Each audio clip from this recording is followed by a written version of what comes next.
it does seem like PlayStation is going to be pulling back from PC in the future.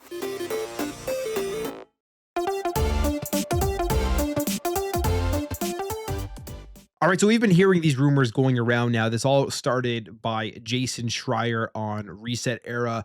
Then it was corroborated by other insiders like Nate the Hate. And this has to do with PlayStation publishing their big single player first party games on the PC platform going forward. A lot of reports that were coming out that they are pulling away from PC with the single player experiences in the future. We have this here from IGN, and it says console is where they want to be.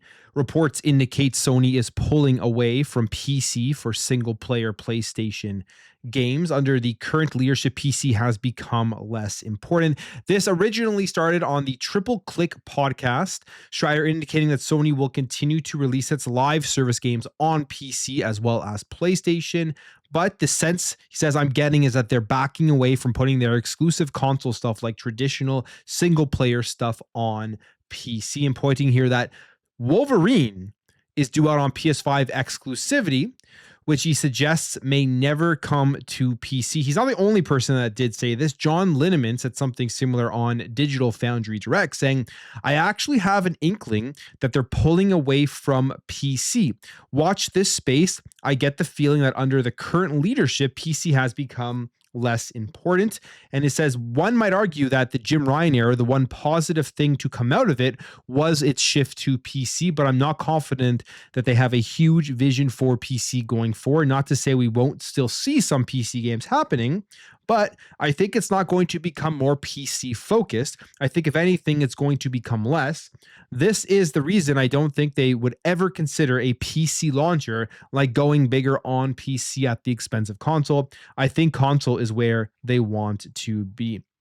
So that's a pretty interesting thing there. That's a couple of interesting things that is mentioned there. First of all, not putting out a PC launcher would mean, yeah, they don't care about going forward with PC, because my whole thought with the PC launcher was they're keeping people within the PlayStation store on PC, and they're going to be able to get all of the revenue that they desperately want rather than putting the games on Steam.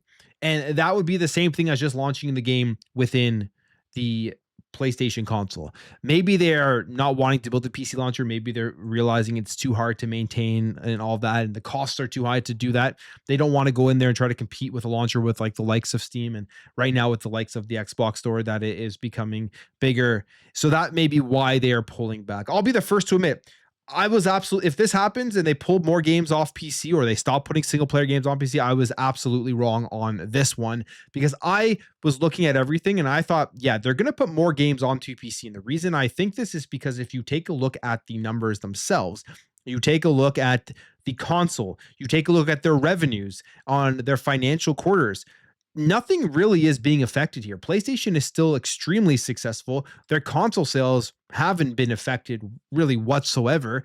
And in fact, they're probably going to be on par with the PlayStation 4, which sold over 100 million consoles. I think the thing that affects console sales far more than anything is just the price and how console prices are going up. Regardless of whether they take games off PC in the future and they keep everything locked to the PlayStation console, the console sales are going to be hit next generation by price. You're going to see there's going to be less consoles sold, especially if they're launching at like $700, $800, $900. There's going to be less consoles sold overall. But we even just take a look at this graph.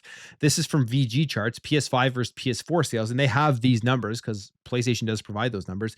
It is basically on par with the PlayStation 4. We'll probably see this line and this trajectory basically be very similar, even with more expensive consoles. It'll be pretty similar, but I think there is a threshold once you're getting up to like the $800 or $900 mark. And that also brings into question that why would they wait on releasing the PS6? It may be because of this shift and pivot that they are doing with their strategy. If they are going to take games off of PC in the future, at least single player experiences, they are seeing that they're going to have to still be able to have a console that people want to purchase and play for a long period of time. They'll probably end up greatly reducing the price of the PS5 over the next coming years, especially once the next Xbox does get announced and launched. You're going to see a cheaper PS5, a cheaper PS5 Pro. They're going to keep that on the market for as long as they can. Again, this is all just my speculation. If they decide to delay the PlayStation 6 until 2028 or 2029, then you'll see them, I think, reduce the price of the PS5 and try to get as many of those out there as possible, knowing that the PS5 generation is probably going to last throughout the entire PS6 generation, similar to what we have seen with the PlayStation 4. And that is the luxury, and that is the good business side. If you're able to push over 100 million consoles, you have an install base not only for the generation that is currently out there.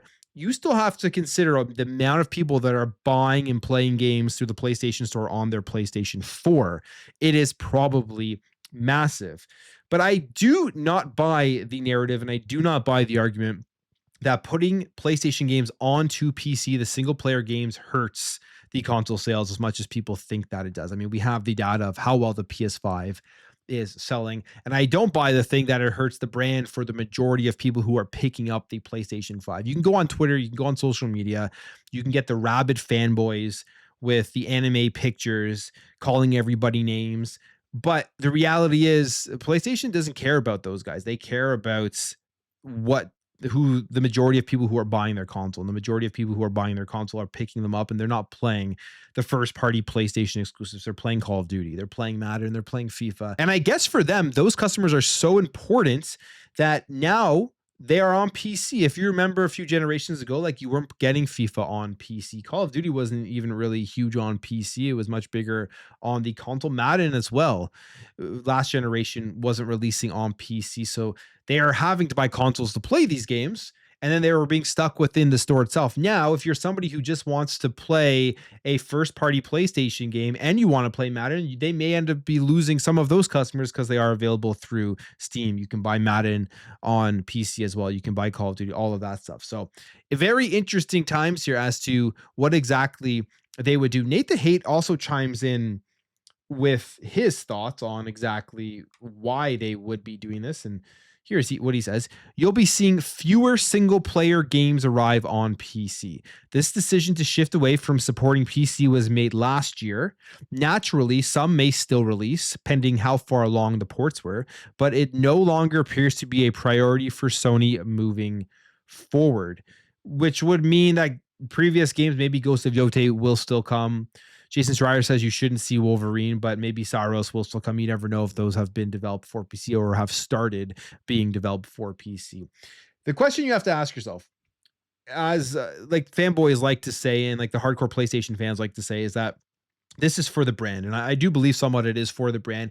But do you really think PC gamers are going to go out and buy a PlayStation 5 moving forward now to play maybe one major single player experience from PlayStation a year?